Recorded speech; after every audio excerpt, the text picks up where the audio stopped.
Ladies and gentlemen, order. It's good to be reminded that the majority of countries in the world are not on the side of Israel's mass atrocities.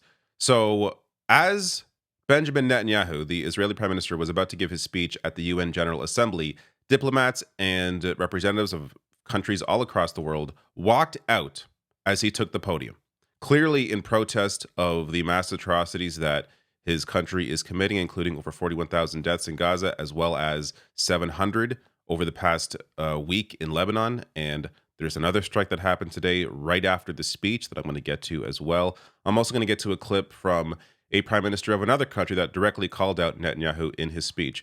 But first, here is the clip of these officials walking out right as Netanyahu is taking the podium. Talking of Israel and the conflict that is now the Prime Minister of Israel, Benjamin Netanyahu, about to address the General Assembly. Let's listen in.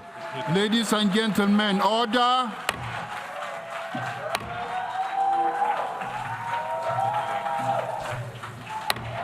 Order, please. What we're seeing, ladies and gentlemen, a lot of people walking out of the General Assembly, and the moment in which Benjamin Netanyahu walked in to address to give his address, perhaps a sign, a bit of taking of the temperature as to how that session of the world body feels about his presence right now.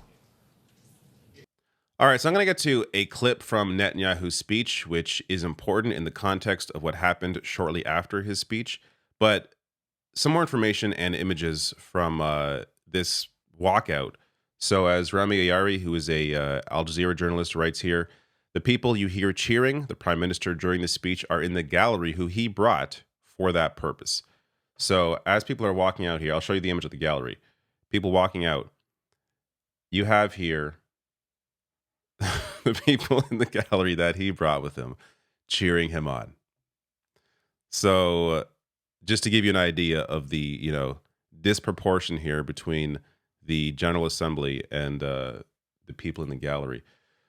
But in response to diplomats' Friday walkout, Trita Parsi, an executive vice president of the Quincy Institute for Responsible Statecraft, said, quote, the impunity Biden has offered Israel has been used by Netanyahu to make Israel an international pariah, neither good for the U.S. nor for Israel. This is important.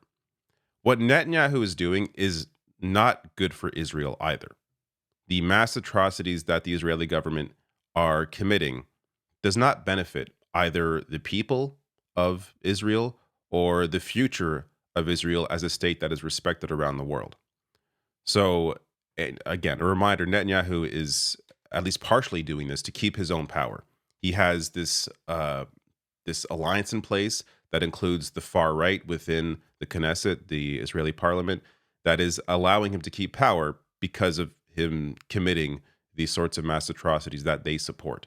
Now, Prime Minister of Slovenia, Robert Golob, called out Benjamin Netanyahu in his speech. Only with our united call for peace and against war, we could make sure that Sarah and Rand and all the other children of Palestine and the world are not among the thousands missing futures of children under occupation.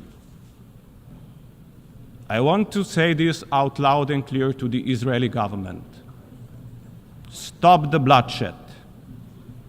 Stop the suffering. Bring the hostages home and end the occupation.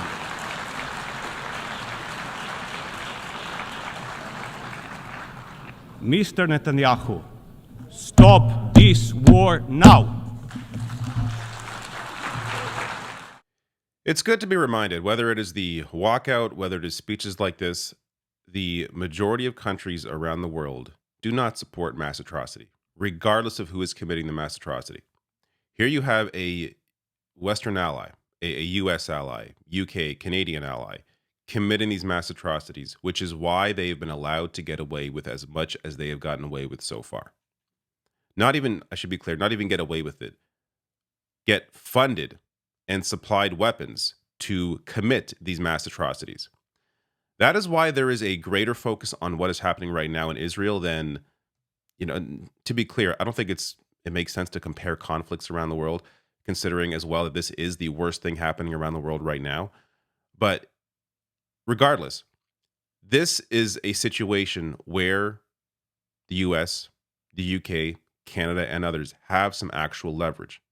And up to this point, they have yet been willing to truly use that leverage, meaning cutting off funding, cutting off support, cutting off weapons, cutting off business. There are ways that pressure can be put on the Israeli government, which is why you see these sorts of mass protests within, whether it's the US, within Canada, within the UK, against what Israel is doing, because their governments, our governments, have actual power to do something about it. Now, unfortunately, these calls for de-escalation, for peace, are falling on deaf ears, as shortly after Netanyahu's speech, this happened. New York Times reporting here, it was like Judgment Day. Deafening blasts send residents of Beirut suburbs fleeing after deadly Israeli strikes. So this is very recent. So there's a lot of fresh reporting coming out. Not all the details are clear just yet. But some of the on-the-ground reporting here, complete carnage. At least 6 entire apartment buildings flattened in South Beirut from Israeli strikes. God knows how many are dead. As New York Times reports here, videos filmed after the airstrikes show that they flattened at least these 2 large apartment buildings, those there, in the densely populated southern Beirut suburbs known as Daya. It is unclear how many people lived in the buildings or if they housed any shops or offices. Lebanon's health minister has said the strikes caused the complete decimation of 4 to 6 residential buildings. This is Lebanon just now. At least 6 towering residential buildings have been leveled to the ground. So, if this post here is makes a great point. If this kind of bombing had happened in Paris or New York or Berlin, the West would be out of their minds, and rightfully so. Because it happens in Beirut, it's acceptable damage, acceptable murder. This is undeniable. We are talking leveling residential buildings. I'll get to the excuse that Israel's using. It's a common excuse they use for any sort of mass atrocity they commit. But leveling residential buildings. It's unclear how many deaths there are at this point. Unclear if people were able to get out before the strikes hit, if they were warned ahead of time. But regardless, leveling residential buildings in a populated city, this is a big story in any Western country. It happens in Lebanon, and it's a news story, but it doesn't hit people, the world leaders, quite the same way as it would if it was, as mentioned, a place like Paris. So Netanyahu here giving the order, this is apparently an image from that, to commit a war crime in Beirut from his UN headquarters in New York, which he called the House of Darkness. So here is part of his speech, and this was right before the strikes. They fired those rockets and missiles after they placed them in schools, in hospitals, in apartment buildings, and in the private homes of the citizens of Lebanon. They endanger their own people. They put a missile in every kitchen, a rocket in every garage. I said to the people of Lebanon this week, get out of the death trap that Hezbollah has put you in. Don't let Nasrallah drag Lebanon into the abyss. We're not at war with you. We're at war with Hezbollah, which has hijacked your country and threatens to destroy ours. Yet you go on to bomb residential buildings. This is... Imagine some criminals took over. I mean, this happens in the U.S. There's a mass casualty event at a school. Imagine instead of police trying to go in and get the perpetrator, they just decimate the entire school. Imagine there are criminals. Police find criminals that they're living in an apartment building. Instead of going in there and getting them, or using, in this case, it's a different country, using diplomacy to try and get them. No, instead, they just go and bomb the entire building. Is this what sane leaders do? How is this any different than a terror attack? because a state's committing it, it's okay to commit mass casualty events, to commit these sorts of mass atrocities. It's fine because a country is doing it as opposed to a group of extremists. The result is the same: mass civilian death. And this excuse he uses here, they place rockets in schools, hospitals, apartment buildings, in homes, a missile in every kitchen, a rocket in every garage. This is justification to hit any target, regardless of who is going to be hit, regardless of what civilian is there. It's pure justification for mass atrocity. It's the same justification they use when hitting Gaza. And this is the actual result of actions like that. So this is a town in eastern Lebanon, a mass funeral for a family there after an Israeli strike killed 15 members of the family, leaving one survivor.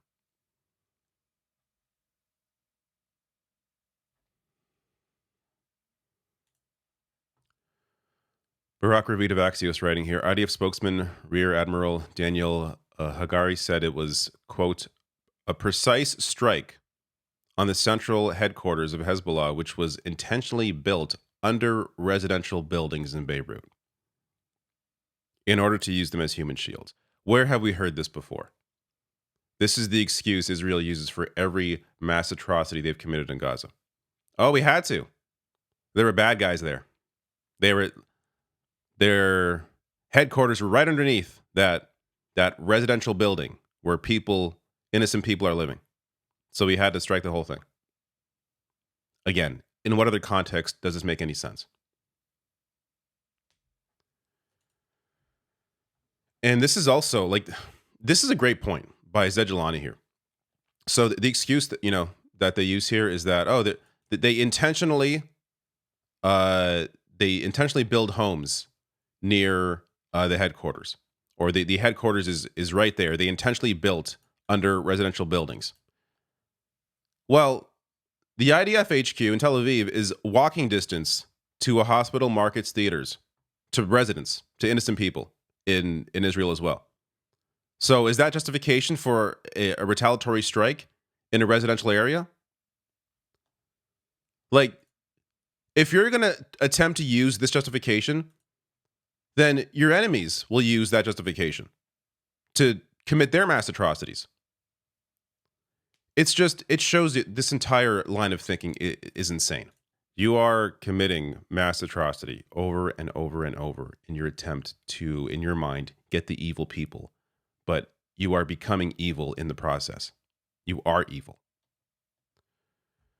John Hudson writing here, Netanyahu's vow to continue fighting is the latest in a series of remarks that have embarrassed U.S. officials who earlier this week touted a breakthrough in negotiating a proposal for a 21-day ceasefire they insisted was done in full coordination with the Israeli government. Yeah, this is amazing. There's supposed to be a ceasefire right now. So, and immediately, the next day, Netanyahu walks back Lebanon ceasefire comment, says he shares the aims of U.S. plan.